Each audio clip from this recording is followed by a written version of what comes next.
பாலா? அபிஷேகம் பண்ண குங்குமம் வாங்கிட்டீங்களாமா? இல்ல, நான் அபிஷேகம் பண்ண குங்குமம் கொடுக்கல. ஒரு அபிஷேகம் பண்ண விபூதி குங்குமம் அது அக்கா இப்படி கொடுக்குறீங்களா? இருங்க அக்கா.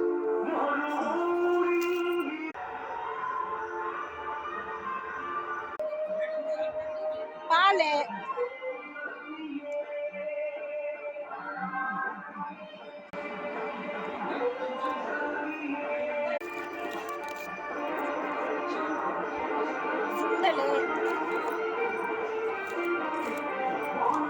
பொங்கல் எங்க ஊர் பிள்ளையார் கோயில கொடுத்தாங்க. எங்க வீட்டு பக்கத்துல இருக்கிற பிள்ளையார் கோயில்.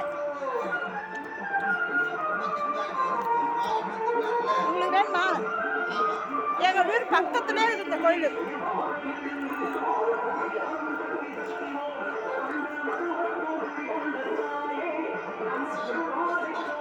பாய், குட் மார்னிங்.